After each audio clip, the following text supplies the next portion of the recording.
Doctor Baba Saheb Ambedkar open university.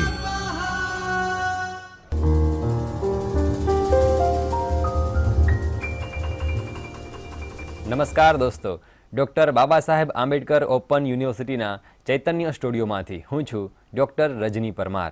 મિત્રો, આપણે અભ્યાસ કરી રહ્યા છીએ MGT 102 પેપરનો, જેનું શીર્ષક છે ગુજરાતી ભાષા પરિચય અને અભ્યાસ।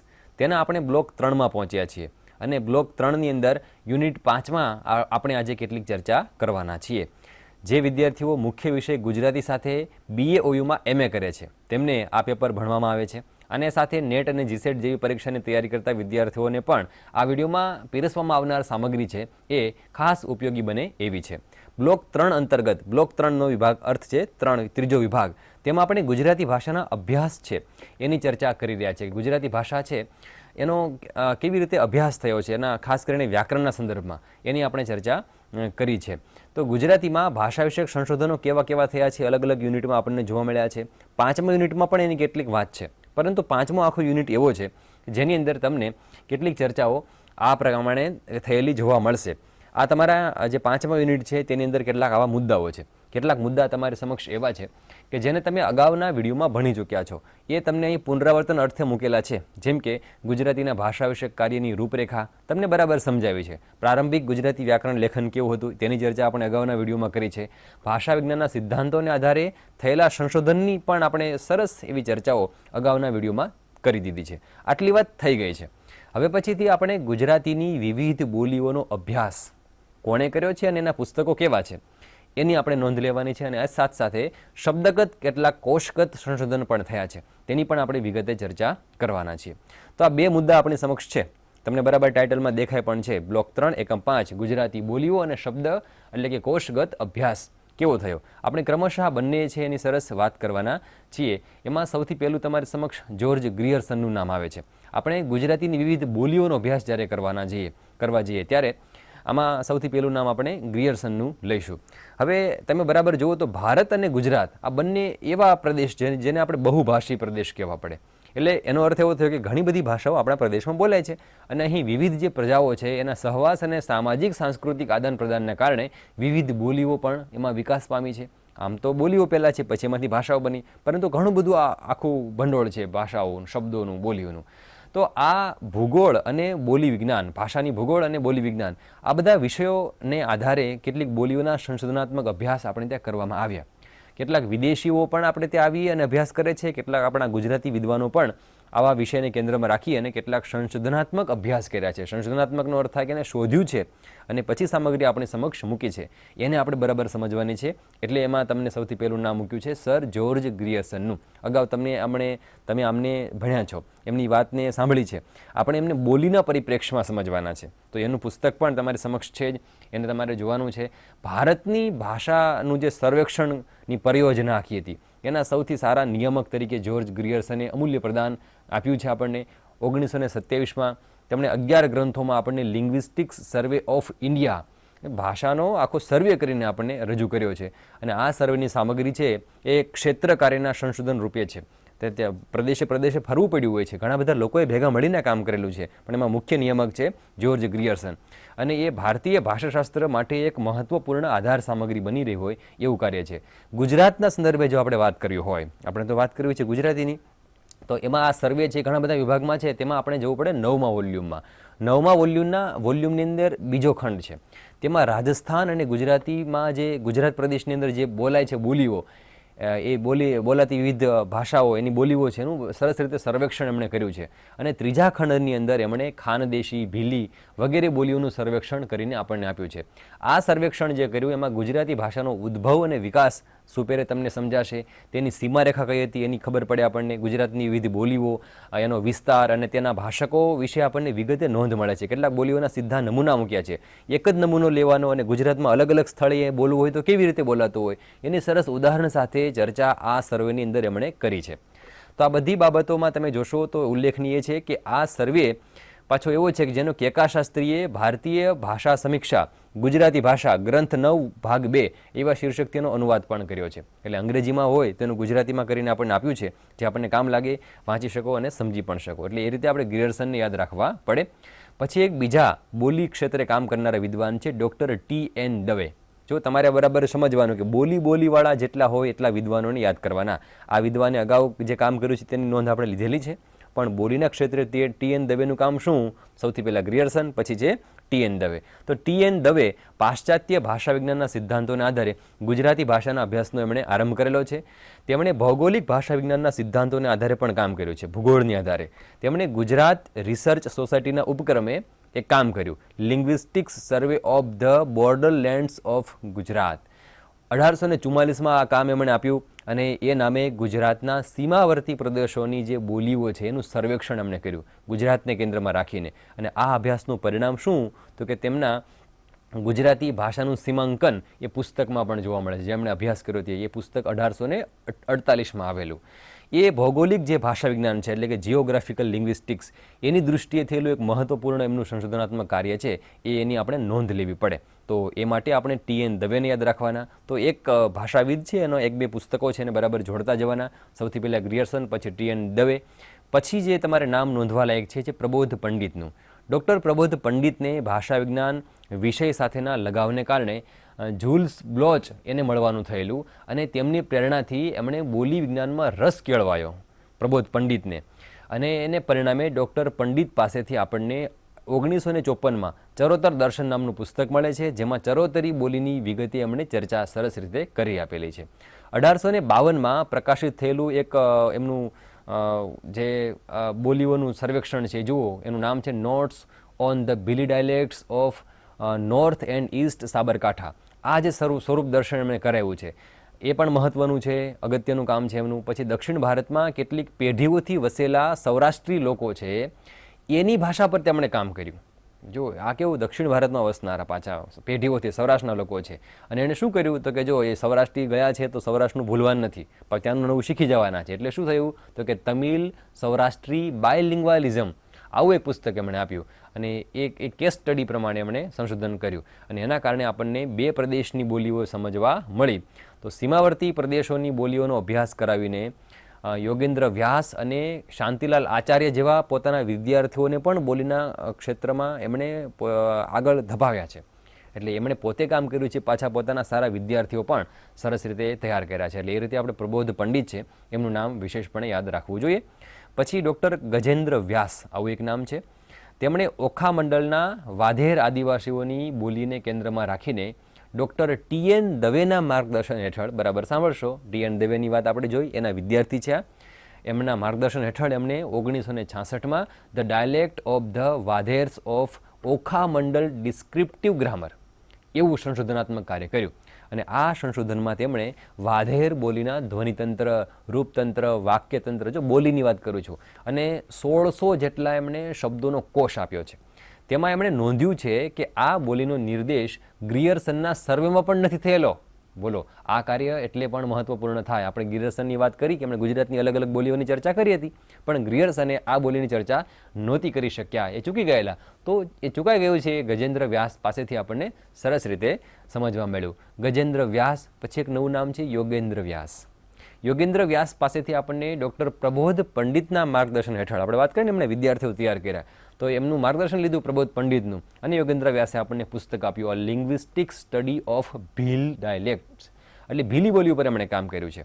આ કાર્યમાં ભીલ વિસ્તાર અને એના ભાષકો વિશે એમણે વાત કરી છે. અને આ સાથે એમણે ભીલી બોલી વિશે પણ 3 ભાગમાં સરસ ચર્ચા કરી છે. પહેલા ભાગમાં એમણે શું કર્યું હતું કે સેન્ટ્રલ ભીલી એવું એક ભાષાનું સ્વરૂપ વિશે એમણે ચર્ચા કરી. પછી બીજા ભાગમાં નોર્થ ભીલી, તો એમાં ભાષા સ્વરૂપ વિશે ચર્ચા કરી. અને ત્રીજો ભાગ એમાં એક આપ્યો, એમાં એમણે આ બંને સેન્ટ્રલ અને નોર્થ એની બંને ભાષા સ્વરૂપની તુલના કરી છે. એ રીતે એમણે 3 ભાગમાં આપણને ભીલી બોલી વિશે ઉત્તમ પ્રકારનું સંશોધન આપણને યોગેન્દ્ર વ્યાસે આપ્યું છે. પછી એક નામ છે ડૉક્ટર શાંતિભાઈ આચાર્યનું. શાંતિભાઈ આચાર્ય બોલી વિજ્ઞાન ક્ષેત્રે ખૂબ જાણીતા એવા વિદ્વાન છે. પ્રબોધ પંડિતનું માર્ગદર્શન એમણે લીધું અને એમના માર્ગદર્શન હેઠળ આ લિંગ્વિસ્ટિક્સ સ્ટડી ઓફ હાલારી ડાયલેક્ટ્સ એના પર એમણે સંશોધન કાર્ય કર્યું છે. આ કાર્યમાં તેમણે હાલાર વિસ્તારને પસંદ કર્યો અને હાલાર વિસ્તાર, એનો ઇતિહાસ અને એના ભાષકો વિશે વિગતે ચર્ચા કરી છે. તેમણે હાલારી અને કચ્છી બોલનારા દ્વિભાષિકતા ધરાવનારા ભાષકો વિશે પણ આ એમના સંશોધનમાં ચર્ચા કરી છે.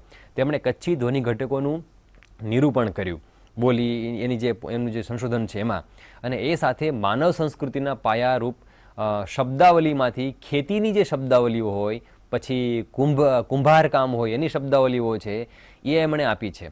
આદિવાસી ભાષા સામગ્રીનું એકત્રીકરણ એ તેમનું એક મહત્વપૂર્ણ પ્રદાન આ સંશોધન હેઠળ મનાય એ રીતે આપણે ડૉક્ટર શાંતિભાઈ આચાર્યને સમજવા જોઈએ. આ સિવાય કેટલાક અન્ય સંશોધકો છે એને પણ આપણે યાદ કરવા ઘટે.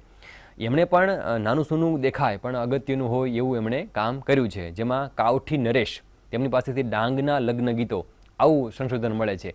એની અંદર બોલીનો પડઘો હોવાનો, કારણ કે એ તો લગ્નના ગીતો છે. લગ્નના ગીતો હંમેશા સમાજના પોતિકા છે અને પોતિકો સમાજ છે પોતાની ભાષામાં ગાવાનો છે. એમાં કાંઈ ભાષાનું સ્વરૂપ ના હોય જેને આપણે માન્ય ભાષા કહીએ એવું, એટલે બોલીનું હોવાનું. તો એમાં તમને બોલીના નમૂના મળે. પછી ભીકાજી ભાનુપ્રસાદ ચોકસી પાસેથી ચરોતરી બોલી નામનું પુસ્તક મળે. રોહરા સતીશ પાસેથી આપણને કચ્છી ભાષાનું વિવરણાત્મક વિશ્લેષણ, આવું એક પુસ્તક મળે છે. રામા સુબ્રમણ્યમ, એમની પાસેથી સૌરાષ્ટ્રી ભાષા પર થયેલું સંશોધન કાર્ય છે એ આપણને જાણવા મળે છે. જયાનંદ જોશી, એમણે રાજપીપળાના આદિવાસી બોલી ઉપર કામ કર્યું છે. જ્યારે સંપત મધુ કિશનદાસ, એમની પાસેથી આપણને 3 ગુજરાતી બોલીઓ, એમાં સુરતી, ચરોતરી અને કાઠિયાવાડી, એનું તુલનાત્મક અધ્યયન થયેલું આપણને સમજવા, જોવા, જાણવા મળે છે. આ સાથે LD જોશી, એને આપણે યાદ રાખવા જોઈએ, એમણે વાગડી બોલી ઉપર કામ કર્યું છે. અને ભરતકુમાર છાયા નામના એક વિદ્વાન છે, એમણે કચ્છી ભાષા પર અધ્યયન કર્યું છે. તો આ બધામાં એમને આપણને જે બોલીની વાતો છે એ સમજવા મળી. અત્યાર સુધીમાં જેટલા વિદ્વાનોની ચર્ચા થઈ એમણે બોલીને કેન્દ્રમાં રાખીને જે અભ્યાસ કર્યો હોય એની તમને જાણકારી મળી. આપણું ટાઇટલ ફરી વાંચો, ગુજરાતી બોલીઓ અને શબ્દકોશનો અભ્યાસ જે થયો હોય તે. બોલીઓવાળી વાત પૂરી કરી. હવે આપણે વાત જોવું છે શબ્દગત, એટલે કે શબ્દકોશ છે એ બનાવ્યા હોય ને એમાં ભાષાકીય જે કામ મળ્યું હોય એને આપણે સમજવાનું છે. તો સૌથી પહેલાં તો જુઓ કોશ રચના. એ કોશ રચના વિશે આપણે હવે પછીના આખા બ્લોકની અંદર ચર્ચા કરવાના છીએ. આના પછીના જે વિડીયો આવશે એમાં કોશની જ વિશે વિગતે વાત હશે. અહીં થોડીક વાત કરું છું. તો કોશ રચના એ ભાષા વિજ્ઞાનનું એક એવું ક્ષેત્ર છે જે વિશિષ્ટ સજ્જતા માગી લેતો હોય છે. દરેક અધિકરણ એટલે કે શબ્દ છે એનો યોગ્ય અર્થ અને યોગ્ય આનુષંગિક વિગતો સાથે તમારે એક શબ્દકોશ બનાવવો પડતો હોય છે. એ પ્રકારનું એક સંશોધન પ્રકારનું કાર્ય છે. જ્યારે કોઈ એક વિશિષ્ટ ક્ષેત્રના શબ્દકોશ આપણે તૈયાર કરવાના હોય ત્યારે આ બધી બાબતો પર ઘણું ધ્યાન રાખવું પડે, મંથન કરવું પડતું હોય છે. એની આપણે ચર્ચાઓ હવે પછીના વિડીયોમાં કરવાના છીએ. જેમ કે આપણે સમજો કોઈ એક બોલીનો કોશ બનાવવો હોય ત્યારે કોશકાર પાસે વિશેષ સંશોધકીય સજ્જતાની અપેક્ષા રહેતી હોય છે. ખાસ કરીને બોલીનો સંશોધન કોશ બનાવે, કારણ કે ભાષક સમાજ પાસે તો કેવા તળપદા રૂપોના શબ્દો હશે, એને તમારે સમજવા પડશે અને એને કોશમાં ઢાળવા પડશે. એટલે એ બહુ સજ્જતા માગી લેતો વિષય છે. મહત્વની વાત તો એ છે કે દરેક બોલી, આદિવાસી કે કોઈ ચોક્કસ વિસ્તાર કે જ્ઞાતિની ભાષા પોતાનું વિશિષ્ટ શબ્દ ભંડોળ ધરાવતી હોય છે અને તેથી બોલી પર સંશોધન કાર્ય કરનારને આવા વિશિષ્ટ શબ્દ ભંડોળને જાણવું અગત્યનું જરૂરી બની જાય છે. એમાંથી કોઈ શબ્દના અર્થ ના આવડે તો કોશ તૈયાર થતા નથી. આવા સંજોગોમાં બોલીને કેન્દ્રમાં રાખીને યોગ્ય ભાષક અને જાણકારની સાથે રહીને કોશ કાર્ય કરવામાં આવતું હોય છે. તો એવા જે કોશ થતા હોય એની ચર્ચાની વાત આપણે કરવાના. થોડીક એની વિગતોને આપણે જોવી છે. કેટલાક અલગ અલગ પ્રકારના કોશ હોય છે. એક ભાષાના કોશ હોય, દ્વિભાષાના હોય છે, અનેક ભાષાના કોશ હોય છે. હજી આ બધી વાત આગળ જોડવાના છીએ. અહીં મારે તમને માત્ર કેટલીક ઉપરની વિગતો સમજાવી છે અને તમને એનો પાયો નાખીએ આપણે આના પછીના વિડીયોનો, એટલા માટે. તો અહીં તમે જોશો તો કે ગુજરાતી કોશના સીમા સ્તંભમાં આપણે ડ્રુમંડ, પછી નર્મદ અને ભગવતસિંહજીને યાદ રાખી શકીએ. ગુજરાતી કોશ રચનાના ઇતિહાસમાં આરંભથી જ મહત્વના પ્રયત્નો થયા છે.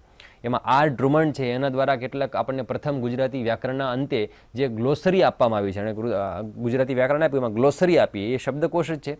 તેને ગુજરાતી ભાષાનો પ્રથમ કોશ કહેવામાં આવ્યો છે, પરંતુ એ ગુજરાતી ભાષામાં નથી. એ બરાબર તમારે સમજવાનું. એને ગુજરાતીના શબ્દોને અંગ્રેજીમાં સમજાવ્યા છે.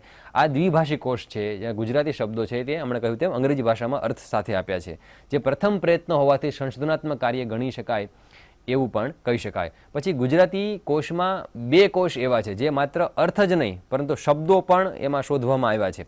એટલે આ 2 કોશ એટલે એક છે નર્મદ, અને નર્મદ છે એમની પાસેથી આપણને નર્મકોશ મળે છે. આ ઉપરાંત મહારાજા ભગવતસિંહજી દ્વારા આપણને એક એમની પ્રેરણાથી રચાયેલો છે ભગવત ગૌમંડલ નામનો કોશ, એ પણ મળે છે. નર્મકોશ એવો પ્રથમ એક ભાષી કોશ છે જે નાણાં ભીડ ધરાવતા નર્મદે એક આખી કોઈ સંસ્થા ભેગી થઈને કાર્ય કરે ને એવું એકલે હાથે કામ કર્યું છે. એવો મહત્વપૂર્ણ કોષ છે.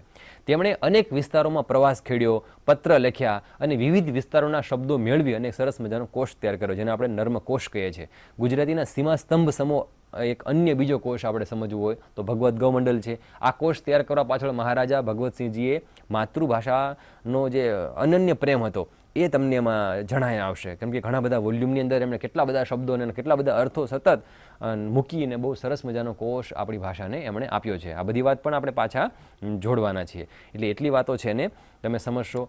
પછી હવે હમણાં જે વાત કરી તેમ કે કેટલાક આવા કોષગત સંશોધનો થયા છે એને બરાબર ફરી સમજીએ આપણે. તો બોલી અને આદિવાસી ભાષાઓમાં કોષ કાર્ય કેટલું થયું છે એને બરાબર સમજો. શિષ્ટ ભાષા ઉપરાંત બોલી અને આદિવાસી ભાષાઓમાં પણ કોષ કાર્ય કરવું એ સંશોધનાત્મક કાર્ય ગણાય છે. આદિવાસી ભાષાઓના કોષ કાર્ય સંદર્ભે આપણે શાંતિલાલ આચાર્યનું પ્રદાન છે એને મહત્વનું ગણવું જોઈએ. આગળ નામ આવ્યું હતું પરંતુ અહીંયા આપણે એમને કોષકાર તરીકે સમજવાના છે. તો એમણે જો કેટલાક પુસ્તકો આપણને આપ્યા છે. કચ્છી શબ્દાવલી, ભીલી ગુજરાતી શબ્દાવલી, ચૌધરીઓ અને ચૌધરી શબ્દાવલી અને ભીલી ગુજરાતી શબ્દકોશ આનો સમાવેશ થાય છે, જેના દ્વારા તેમણે ગુજરાતી કોષ કાર્યને સમૃદ્ધ કર્યું છે. જો બોલીઓ પર અભ્યાસ કર્યો, બોલીના શબ્દો પર અભ્યાસ કર્યો, એટલે સૌથી પહેલાં આપણે શાંતિબા આચાર્યને બોલીના અભ્યાસ માટે જાણ્યા, પછી આપણે કોષવાળું જે કામ કર્યું એના માટે જાણીએ છીએ. પછી આપણે દલપત ચૌહાણ પાસેથી એક કોષ મળે છે તળની બોલીઓ. એમાં ઉત્તર ગુજરાતના દોતોર પરગણાના દલિત પછાતના જે શબ્દો છે એનું સંકલન તમને એમાંથી સમજવા મળે. આ બધા કાર્ય છે ને એ આદિવાસી ભાષાઓ સંદર્ભે થયેલા નમૂનારૂપ સંશોધનો છે એવું આપણે સમજવું જોઈએ. કેટલાક મધ્યકાલીન કૃતિકોષ થયા, એની અંદર પણ વ્યુત્પત્તિ દર્શક શબ્દો હતા કે નહીં, તો એ પણ એક આપણા બહુ મહત્વપૂર્ણ કાર્ય છે. એને તમે બરાબર વાંચશો એટલે બરાબર સમજાશે કે જુઓ કેટલાક મહત્વપૂર્ણ અજાણ્યા જે શબ્દો હતા એ આપણને જાણીતા બનાવ્યા છે કેટલાક આવા કૃતિકોષ થયા તેના કારણે. તો એમાં ધ્વનિ, પછી એના શબ્દો, એના અર્થ, એના વ્યાકરણના પરિવર્તનો બધા સમજાવી અને આપણે સરસ રીતે સારા કોષ પણ મળ્યા છે. આ સંશોધનમાં અગ્રણી ઉદાહરણ હોય તો ડૉક્ટર ટી.એન. દવેનું છે. એમણે 1935માં study of the Gujarati language of the 16th century Vikram Samvat આ પુસ્તકની વાત તમને અગાઉ કરેલી છે. એમાં એમણે જે અંતે વ્યુત્પત્તિ અને શબ્દ સૂચિ આપી એ પણ ખૂબ મહત્વનું છે. પછી પ્રબોધ પંડિત પાસેથી આપણને, હવે તમે નામ જાણેલું છે, ષડાવશ્યક બાલાબોધ આ પુસ્તક મળ્યું, એમાંથી પણ આપણને વ્યુત્પત્તિ દર્શક શબ્દકોશ મળ્યો છે. આવા વિવિધ કૃતિકોષને આધારે જ જયંત કોઠારીએ મધ્યકાલીન ગુજરાતી શબ્દકોશ તૈયાર કર્યો. એ પણ એક અનન્ય નમૂનારૂપ કોષ થયો છે. રતિલાલ દવે પાસેથી આપણને નરસિંહ મહેતાનો શબ્દકોશ આવો પુસ્તક મળે છે રતિલાલ દવે પાસેથી, નરસિંહ મહેતાનો શબ્દકોશ. પછી કિરીટ વૈદ પાસેથી આપણને ભાલણનો શબ્દકોશ મળે છે. તો અહીં મધ્યકાલીન કૃતિઓના આધારે રચાયેલા કોષ છે, બધા યાદ રાખવાનું. કાંતિલાલ શાહ પાસેથી આપણને સહજ સુંદર કૃત ગુણ રત્નાકર છંદ આવું એક મળે છે. આખું પુસ્તકનું નામ છે જે અવતરણ ચિહ્નમાં છે તે. વ્રજલાલ શાસ્ત્રી પાસેથી આપણને હિતોપદેશ શબ્દાર્થ આવું એક નોંધપાત્ર પુસ્તક મળે છે. તો જો આટલા જે વાતો તમને કરી છે એ બધી વાતો એકમ 5માં આવે છે અને એની અંદર આપણે હમણાં છેલ્લે જોતા હતા કે શબ્દકોશગત જે અભ્યાસ થયા છે તે આટલી વાતો આપણે જે કરી છે અને આ વિડીયો સુધી આપણે આવ્યા છે તેમાં આપણો બ્લોક 3 અને એનો એકમ 5 છે એ અહીં સમાપ્ત થાય છે. એટલે હવે પછીના આપણે જ્યારે વિડીયોમાં મળવાના છે એમાં આપણે હવે આવીશું બ્લોક 4માં અને એના એકમ 1થી વાત કરીશું. તેમાં આપણે હવે શબ્દકોશ વિશે વિગતે ચર્ચા કરવાના છીએ. આટલી જેટલી વિગતો આપી છે એને તમે બરાબર ધ્યાનથી સમજશો. પ્રશ્ન તૈયાર કરજો તમે બરાબર કે બોલી વિષયક સંશોધન આપણે ત્યાં કોણે કોણે કેવું કર્યું છે, કોષ વિષયક સંશોધન આપણે ત્યાં કોણે કોણે કેવી રીતે કર્યું છે, આની બરાબર નોંધ લેશો. ત્યાં સુધીમાં હું ફરી તમને મળીશ નવા બીજા વિડીયોમાં અને આપણે ચર્ચા કરીશું કોષ વિશે. તો ત્યાં સુધી અભ્યાસ કરતા રહો, વ્યસ્ત રહો અને મસ્ત રહો અને સાથે સાથે આ બાબા સાહેબ આંબેડકર ઓપન યુનિવર્સિટીની યુટ્યુબ ચેનલને જોતા રહો. આવજો, મળીએ છીએ આપણે નવા વિડીયો સાથે. જય હિન્દ. स्वाध्यायः